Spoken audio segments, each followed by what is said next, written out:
सर्वे भवन्तु सुखिनः, सर्वे सन्तु निरामया, सर्वे भद्राणि पश्यन्ति मा कश्चित् दुर्भाग् भवेत्। तो बंधुओं, आज पूर्णिमा के अवसर पर आपका स्वागत है और सबको कबीर जयंती, कबीर पूर्णिमा की हार्दिक शुभकामनाएं। तो बंधुओं, आज हम लोग अमावस्या या पूर्णिमा का निर्धारण कैसे होता है, पूर्णिमा का क्या महत्व है, इसके ऊपर हम लोग चर्चा करेंगे। तो बंधुओं, पूर्णिमा और अमावस्या का निर्धारण काल गणना पर आधारित है। तो काल गणना जैसे कि अंग्रेजी कैलेंडर के हिसाब से सूर्य की गणना पर आधारित है और जो हमारा हिंदी कैलेंडर है उसमें चंद्रमा की अंश कलाओं के ऊपर आधारित है। तो जैसे वर्ष है उसमें 12 महीने होते हैं, तो 12 महीने में 12 ही पूर्णिमा और 12 ही अमावस्याएं होती हैं। तो 15 दिन की जो है वो शुक्ल पक्ष होता है और 15 दिन का ही हमारा कृष्ण पक्ष होता है। तो जब सूर्य और चंद्रमा एक राशि पर शून्य अंश पर, एक ही अंश पर, शून्य अंश पर होते हैं, तो उस समय हमारी अमावस्या का निर्धारण होता है। और उससे जब 12 अंश आगे निकल जाता है, अर्थात सूर्य और चंद्र स्पष्ट में जो 12 डिग्री का अंतर होता है, वो शुक्ल पक्ष की एकम तिथि का निर्धारण होता है।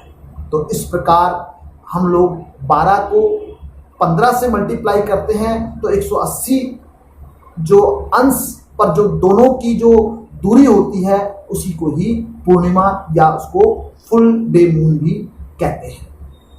तो बंधुओं, आज हम इस पर चर्चा करेंगे कि पूर्णिमा का हमारे जीवन पर क्या प्रभाव पड़ता है, पूर्णिमा का इतना महत्व क्यों है, या पूर्णिमा के दिन विशेष पर्व ही क्यों मनाए जाते हैं।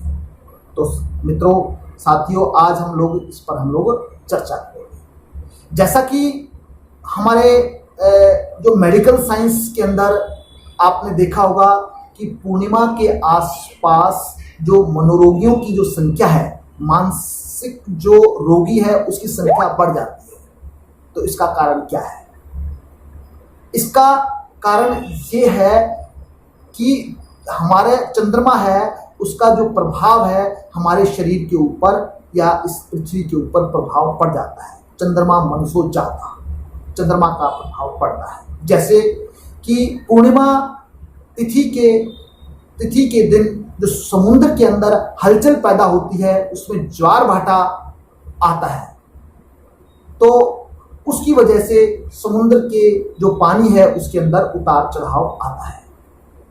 अब इस प्रकार अगर हम ये कहें कि कोई व्यक्ति है वो पूर्णिमा के दिन समुद्र में तैरने के लिए जाए, तो उसे हम लोग क्या कहेंगे? उसे उसका पागलपन कहेंगे। लेकिन यही समुद्री जहाज का जो कप्तान है उसके लिए एक वरदान साबित हो सकता है। उसकी जो यात्रा है बड़ी सुखद और अनुकूल हो सकती है। तो साथियों, हम निष्कर्ष तौर पे ये कह सकते हैं कि पूर्णिमा के दिन जो ऊर्जा है उसका जो भाव है वो बढ़ जाता है, अर्थात जो मनुष्य की जो गुणों की जो है अधिकता है वो हो जाती है। तो जिस प्रकार अच्छे गुण है तो उनकी अधिकता बढ़ जाएगी, नकारात्मक गुण है तो उनकी भी अधिकता बढ़ जाएगी।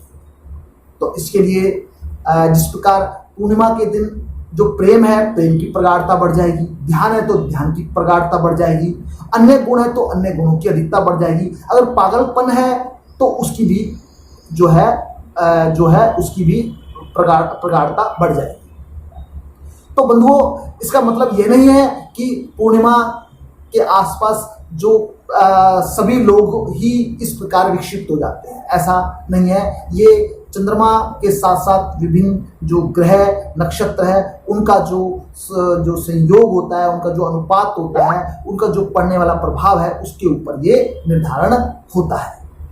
तो बंधुओं, ये हमने जाना कि पूर्णिमा के आसपास जो ऊर्जा की जो संख्या बढ़ जाती है, ऊर्जा बढ़ने से ही पूर्णिमा के आसपास जो हमारे पूर्णिमा के दिन ही सभी त्योहार मनाए जाते हैं।